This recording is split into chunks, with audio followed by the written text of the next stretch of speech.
Slowly but surely, we're making progress on the 1966 CB160. We got parts all over the place, and I've been spending some time polishing wheels.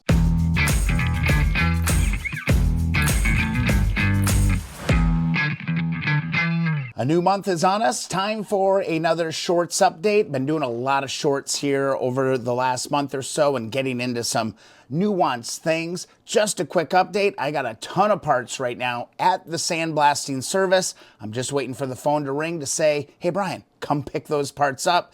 And then we're getting into paint selection, priming, getting some color on things, and then we'll really start to giddy up. But let's get into this shorts compilation from everything most of you missed during the last month. I am having myself a little bit of fun in the Keep On Wrenching shop today.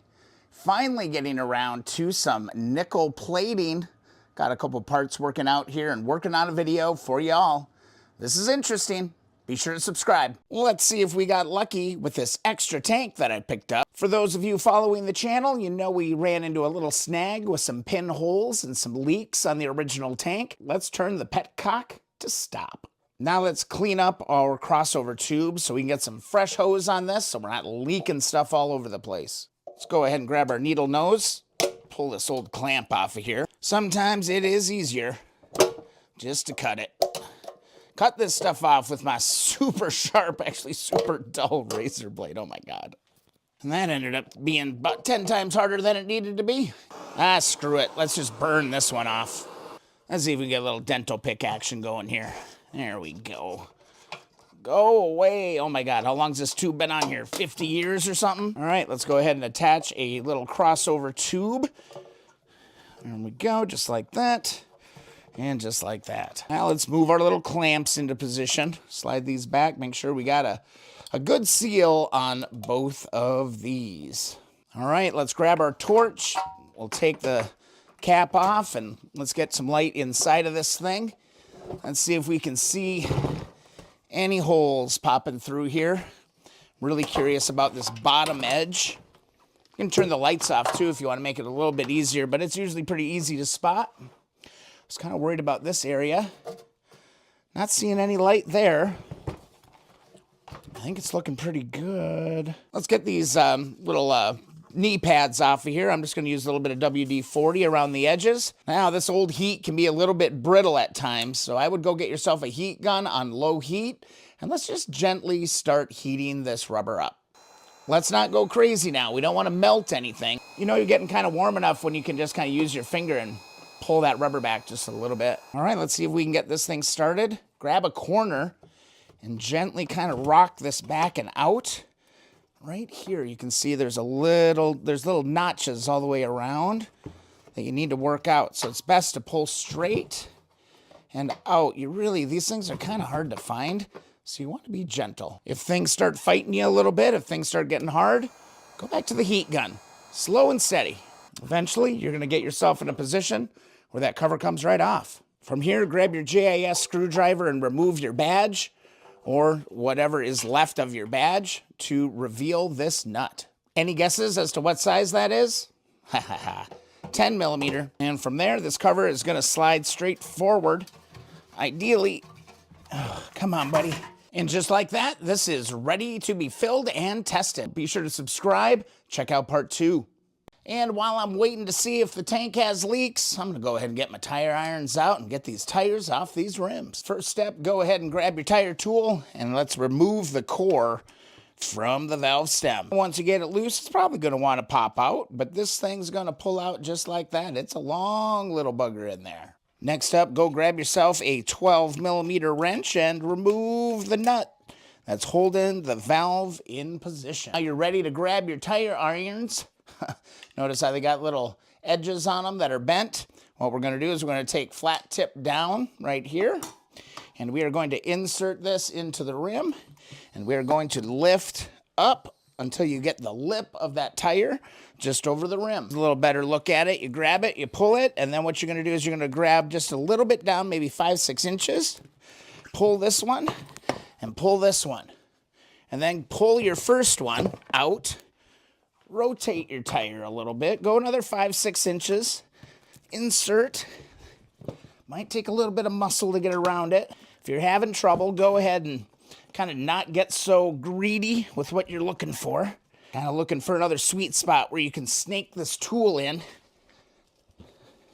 Looks like we're deciding to go this way, so I'm going to come around here. Insert my wrench, my tool. A little bit of downward pressure. Find the bottom lip of that tire and give her a fold.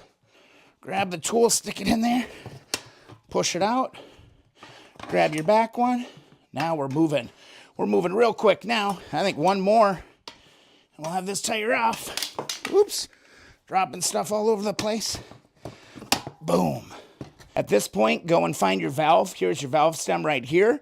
Go to the opposite side of the tire. We're the opposite side of the valve. I'm going to pull this up, reach in here, start pulling out the inner tube. There is our valve stem. I'm going to give that a little push in. Pull that thing out of there. And now, your tube is out. Now what I like to do is flip the wheel over, just like that. Now I'm going to go scoop down, all right? I'm going to lift up my wheel. I'm going to fish this in underneath the rim, catching both sides of it. And then I'm going to start to pull that out. And with that one firmly in place, I'm going to go ahead and take my other one, scoop down, drop it in, and back underneath this tire. Let's keep working our way around. Tip down underneath the rim, lift it up. Grab that tool, shove it down all the way around. Let's go a little bit further, tip down, and now that tire's off just like that. And there you go. That's how you remove a tire. Hope you enjoyed the video. See you in the next one. Be sure to subscribe. Hey, wrenchers. Working on these vintage motorcycles isn't always that glamorous. I just keep walking up to this tank like every 10 minutes or so and just shake it and listen to my podcast. Just derusting the inside of it. So far, no leaks. But yeah, this ain't glamorous stuff. But you do what you gotta do. That vinegar smells.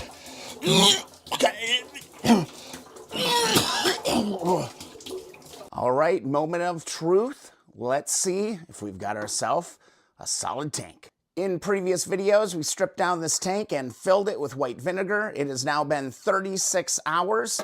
Every once in a while, whenever I'd walk by, I'd give this thing a nice little shake. Let's dump this thing out and see what we got. First things first, let's get this tank out of the box and let's do a little investigating. Nothing really there. This is all just spillage from when I'm shaking it. I see no signs of a major ongoing leak after 36 hours. All right, now for the fun part.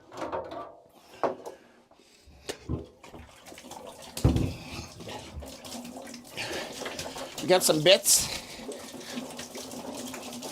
Shaking this thing out real good. This actually looks pretty clean. I was expecting a lot worse, so this is a really good sign. That vinegar smells.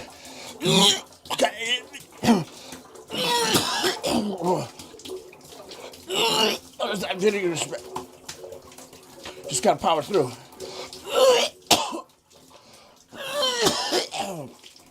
Oh, sorry guys.